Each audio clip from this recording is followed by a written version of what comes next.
Siempre me ha inquietado una pregunta que suena tonta hasta que te persigue. ¿Dónde está tu mente? ¿Realmente? No en general. No en una metáfora bonita, sino en el sentido más literal que un físico puede tolerar. Porque si digo está en mi cabeza, entonces debería poder señalarla como señalo una canica en un bolsillo. Pero si intento hacerlo con honestidad, algo se rompe. Muevo la mano, siento la presión en la piel. Y sin embargo, la experiencia de yo no parece en un punto. Está distribuida. Y lo peor, cada vez que trato de atraparla con palabras, se vuelve más extraña. Voy a contarte mi viaje con esta idea, pero te advierto, no es un viaje para sentirte cómodo. Es un viaje para mirar la realidad como un mecanismo. En esa ruta me voy a permitir una regla muy simple, que Richard Feynman dijo de manera brutal. La primera regla es que no debes engañarte a ti mismo. Y eres la persona más fácil de engañar. Así que hoy vamos a intentar no engañarnos. Y si lo logramos, este verdadero secreto te va a destrozar. Pero de la forma correcta, no empecé pensando en la mente. Empecé pensando en algo más simple. ¿Qué significa entender? En física, si uno no tiene cuidado, entender se convierte en una palabra religiosa. Uno repite frases, se acostumbra a los nombres y cree que eso es comprensión. Y ahí es donde me acordé de otra idea asociada a Feynman, escrita en una pizarra famosa. What I cannot create, I do not understand. No es un hechizo, es un estándar. Si no puedo reconstruir el fenómeno con piezas simples, probablemente estoy recitando. Entonces, me propuso un reto personal. Si la mente es algo real, puedo describir cómo se fabrica. Y aquí empieza el primer giro incómodo. En cuanto intentas fabricar una mente, te das cuenta de que lo que llamas mente es un proceso, no un objeto, un proceso hecho de cosas. Y ahí vuelvo al punto que siempre me ha gustado de la física. Cuando todo se vuelve confuso, regreso al suelo firme. El suelo firme es que las cosas están hechas de átomos y que esos átomos se comportan con regularidades precisas. No porque sea una filosofía bonita, sino porque funciona. En el primer capítulo de The Feynman Lectures on Physics aparece formulada con una claridad increíble la hipótesis atómica. Todas las cosas están hechas de átomos, pequeñas partículas que se mueven en perpetuo movimiento. Eso es importante por una razón. Si mi cerebro es materia y la materia son átomos, entonces la mente, sea lo que sea, tiene que tener una relación con cómo se organizan y se mueven esos átomos. Y de pronto el misterio se pone serio, porque el cerebro no es un sólido simple, es un sistema vivo, húmedo, eléctrico, químico, históricamente moldeado. Aquí aparece la tentación típica. Aquí aparece la tentación típica. Decir la mente está en el cerebro y quedarse tan tranquilo. Pero yo no podía, porque esa frase no responde a la pregunta. Solo cambia el nombre del misterio. Es como decir la gravedad. ¿La hace la gravedad? No, no, no. Quiero saber qué parte del cerebro, qué patrón, qué mecanismo. Y si me pongo verdaderamente estricto, tengo que enfrentar lo siguiente. Mi experiencia consciente parece unificada, pero el cerebro es un enjambre de partes. Así que decidí mirar la mente como miraría cualquier fenómeno físico, con un conjunto de pruebas mentales. No pruebas para ganar una discusión, sino para detectar dónde me estoy engañando. Y lo primero que intenté fue algo íntimo y simple. Me senté, cerré los ojos y traté de localizar yo como un punto. No mi cuerpo, yo. ¿Dónde está? Si cierro los ojos, mi mundo no desaparece. Aparece un escenario interno. Se escuchan sonidos. Hay memoria, hay anticipación. Hay una voz que parece decir, yo estoy aquí, pero cuando trato de apuntar a ese aquí, se escapa. Lo único que encuentro son sensaciones. Presión en la silla, respiración, latido. Un pensamiento sobre el latido, un pensamiento sobre el pensamiento. Y entonces me doy cuenta. La mente podría ser más parecida a un mapa que se actualiza que a una cosa. Y aquí viene el primer gancho que quiero dejarte. Si la mente es un mapa, ¿dónde está el mapa? ¿En una hoja? No, está en un patrón distribuido. Y si es un patrón distribuido, entonces, ¿por qué sientes un yo único? Ahora, por si quieres apoyos visuales directos para esta sección, aquí tienes recursos citados del contexto. Una imagen de sinapsis neurona para ilustrar patrón distribuido y una tabla periódica grande para transiciones átomos en mente. Déjame empezar por el error más común. Creer que la mente debe estar en un sitio como una piedra en una caja. Esa idea viene de cómo tratamos con objetos cotidianos. Pero la mente no se presenta así. Se presenta como una actividad que se sostiene. Percepción, memoria, predicción, emoción, decisión. Y cada una de esas funciones no tiene por qué estar en el mismo sitio. La pregunta, ¿dónde está la mente? Es una trampa lingüística, porque ¿dónde sugiere coordenadas? Pero puede que el fenómeno sea más como, ¿dónde está la tormenta? Una tormenta tiene ubicación, sí, pero no está en una gota específica. Está en el patrón de todas las gotas y del viento y de la energía. Cambia la escala y la pregunta se aclara. Ahora, si digo esto, suena bonito, pero necesito ser más duro conmigo mismo. ¿Qué evidencia tengo? La evidencia más cercana es clínica y cotidiana. Si ciertas áreas del cerebro se lesionan, ciertas capacidades desaparecen. No desaparece la mente completa como si apagaras un interruptor. Desaparecen funciones. Desaparecen funciones. Lenguaje, reconocimiento de caras, memoria reciente, control emocional.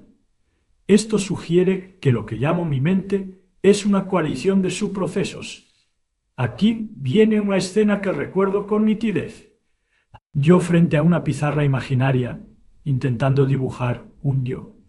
Y lo único honesto que puedo dibujar es un diagrama de flechas. Señales que entran, señales que salen, y en el medio un montón de transformaciones. Es decir, un sistema. Y entonces aparece la segunda trampa. Si la mente es un sistema, uno quiere encontrar el centro de mando, un homúnculo, un pequeño alguien dentro de la cabeza mirando una pantalla. Pero eso no explica nada, solo duplica el problema. ¿Quién mira la pantalla del homúnculo? ¿Otro homúnculo? Es una escalera infinita. El punto de vista físico me obliga a ser cruel con mis intuiciones.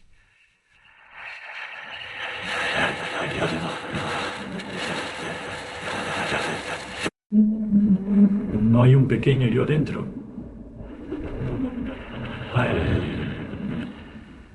Hay procesos y esos procesos pueden producir la ilusión de un observador central, del mismo modo que un montón de espejos puede producir una imagen coherente sin que haya una persona escondida detrás. Si no hay un observador central, entonces, ¿quién está escuchando estas palabras dentro de tu cabeza ahora mismo para acercarme? Necesito una herramienta. Definir operacionalmente. En física, cuando una palabra se vuelve mística, pregunto, ¿cómo la medirías? Si digo mente, ¿qué me diría?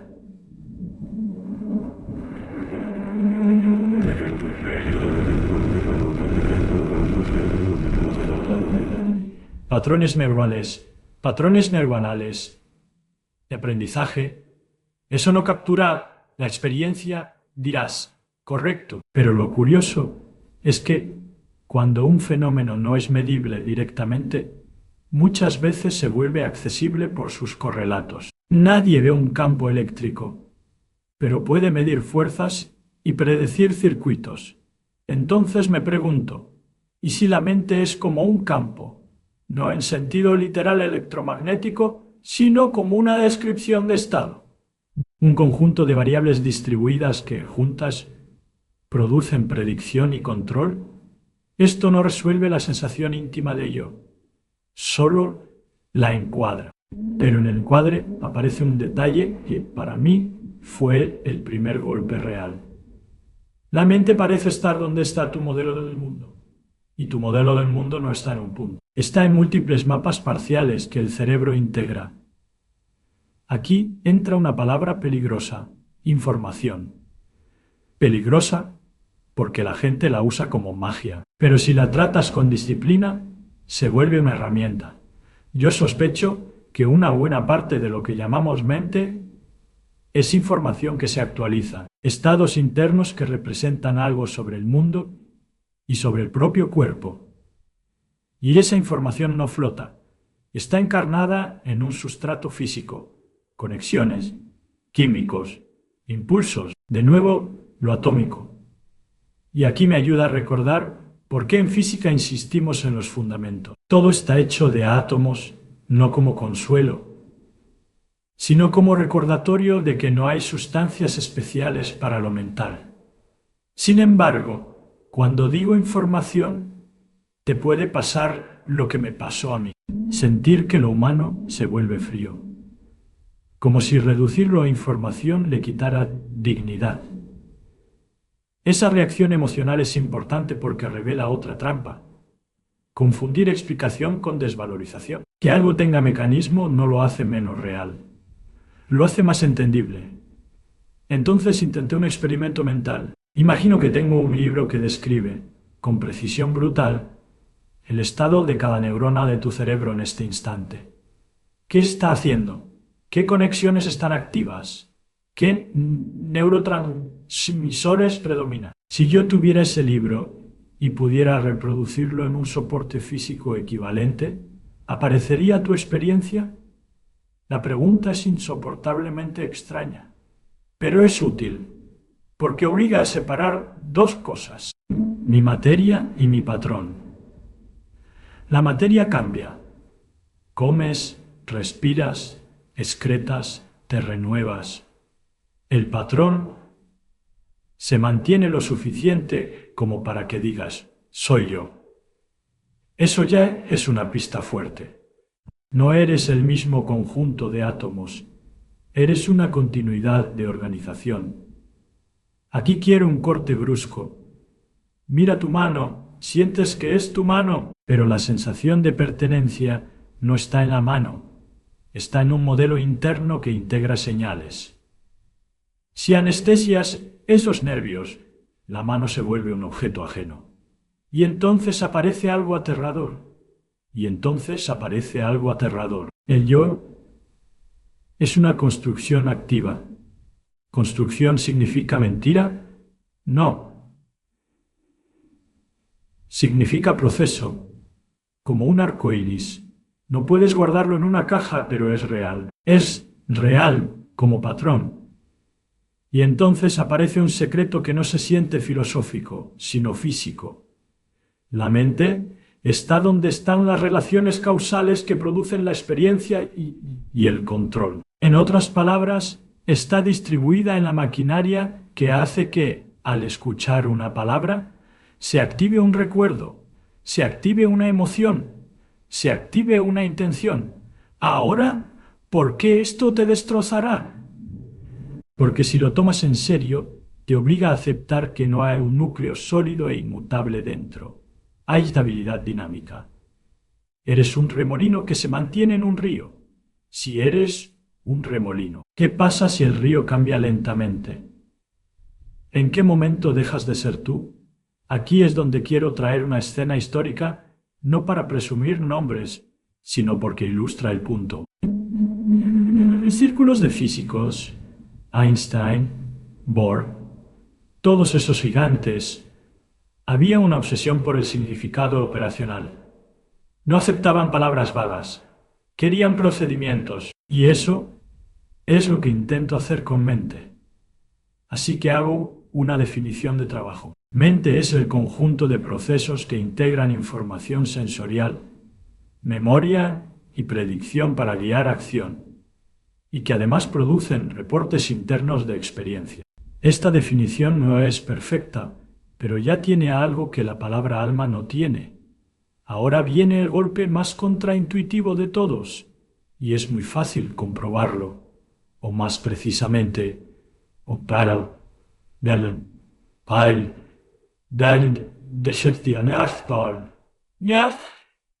precisamente. Tu experiencia se ubica donde tu modelo interno sitúa las cosas, no donde están tus tejidos. Ejemplo inmediato: cuando miras una estrella, la ves allá, lejos, pero la luz está golpeando tu retina aquí. La experiencia de allá es una construcción, y aún así es útil, te orienta.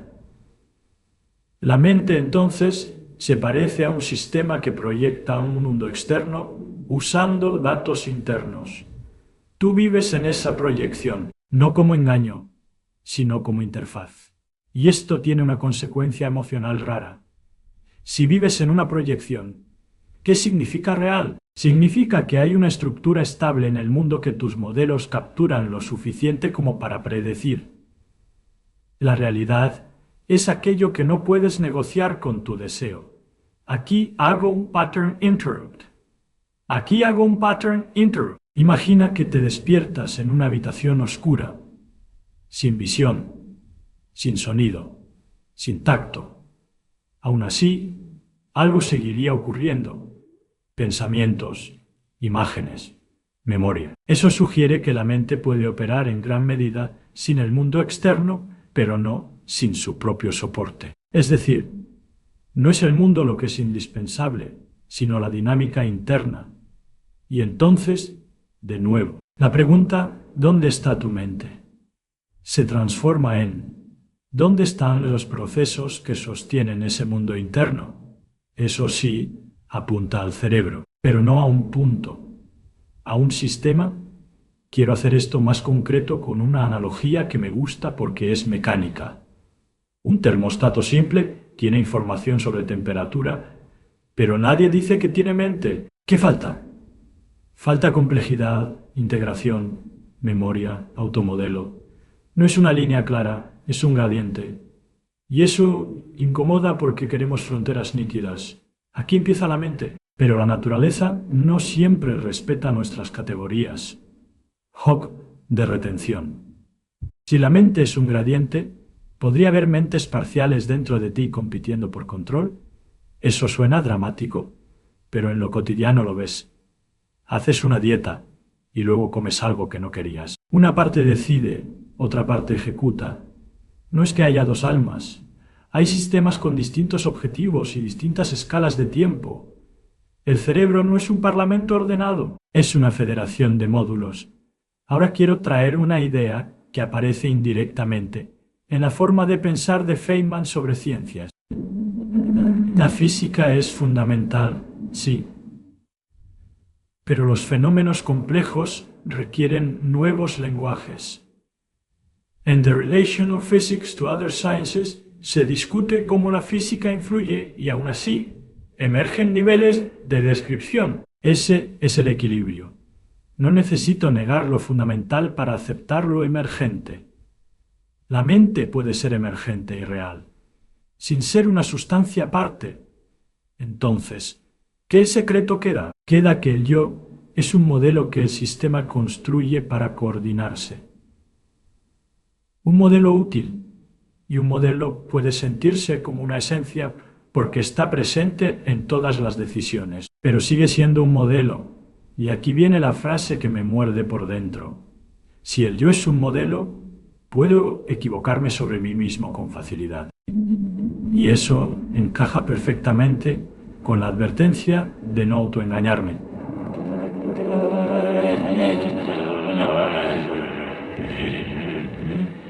Y estamos listos para lo más duro.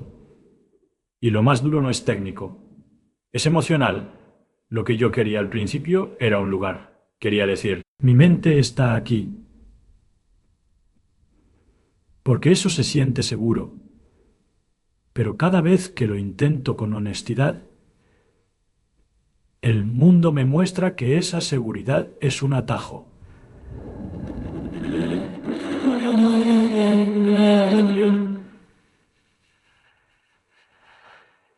La vive en una coordenada, vive en un circuito de causalidad. Entradas, estados internos, salidas. Y si eso es cierto, entonces hay una pregunta más punzante. ¿Qué pasa si puedo duplicar ese circuito? No quiero convertir esto en ciencia ficción barata. Lo uso como cuchillo conceptual. Si un sistema físico distinto implementa el mismo patrón causal relevante, ¿aparece la misma experiencia? Si dices no, necesitas señalar la propiedad física extra. Si dices sí, entonces tu identidad deja de ser un objeto único y pasa a ser una clase de organización. Aquí es donde la gente se asusta, yo también, porque parece que el yo se vuelve reproducible. Pero cuidado, reproducible no significa trivial. Una sinfonía es reproducible y sigue siendo profunda. Lo que cambia es tu intuición de posesión.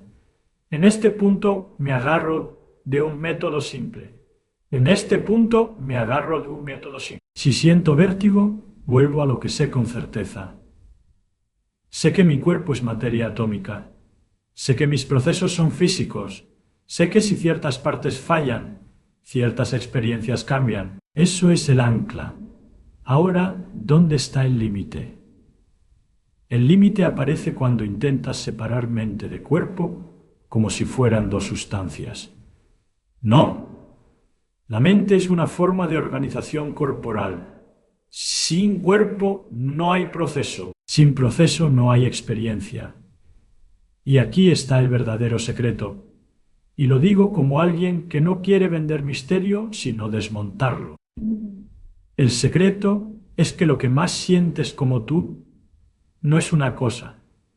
Es una historia activa que tu cerebro se cuenta para mantenerse coherente. Y esa coherencia es frágil. Puede cambiar con sueño, con estrés, con lesión, con fármacos, con tiempo. Hook final de retención antes de la revelación. Si la mente es una historia activa, ¿quién escribe la historia? Y mi respuesta honesta es, nadie. No hay autor. Hay mecanismos de corrección, de memoria, de narrativa, porque eso funciona evolutivamente y socialmente. La historia no necesita un escritor central, necesita reglas locales que produzcan continuidad global. En este punto recuerdo por qué me impresiona la actitud de Feynman hacia el no saber. No es vergüenza, es una postura. Él insistía en que el misterio no se resuelve con palabras bonitas, sino con claridad brutal. Y esa claridad brutal, aquí es. No hay un punto mágico donde vive la mente, hay actividad distribuida. Y el yo es el nombre que le damos al patrón estable de esa actividad. Ahora sí, voy a decir la frase que, cuando la acepté de verdad, me dejó sin aire durante unos segundos. Tu mente está donde está el funcionamiento, no en tu cráneo como un objeto, sino en el conjunto de procesos físicos que realizan la integración, la predicción, la memoria y el automodelo. Y eso implica algo que suena como un golpe. No eres una cosa, eres una organización que se mantiene. Si eso te destroza, es porque tu intuición quiere un núcleo sólido, una propiedad inmutable, un algo que sea tú incluso si todo cambia. Pero lo que el mecanismo sugiere es otra clase de identidad. Identidad como continuidad de patrón, no como propiedad de un átomo o de un punto. Y aquí vuelvo a la idea de no engañarte. Si digo mi mente es algo especial, no físico, lo digo para sentirme seguro, no porque tenga evidencia. Si digo mi mente es un proceso físico, lo digo porque todo lo que puedo comprobar empuja en esa dirección, aunque emocionalmente sea incómodo. Ahora, esto no significa que la mente no sea real. Es real de la manera en que es real un remolino.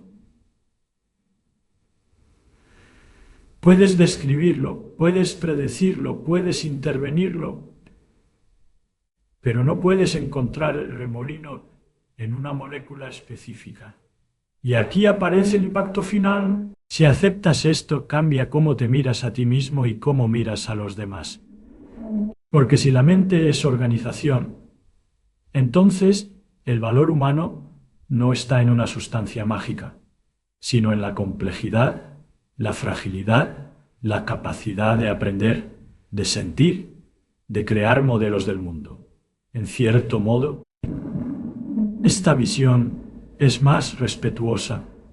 No te reduce a polvo, te reconoce como un fenómeno raro y precioso, materia que se organiza hasta el punto de preguntarse por su propia ubicación.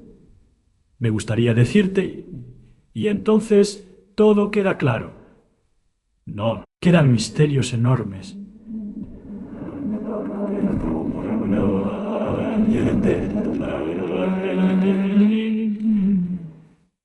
Porque hay algo que es ser en lugar de solo comportarse. Pero aquí entra una humildad que considero científica.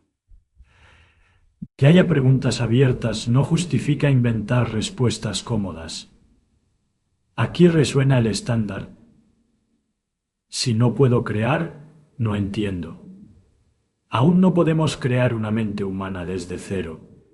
Y eso nos dice algo muy honesto. Todavía estamos lejos de entenderla completamente.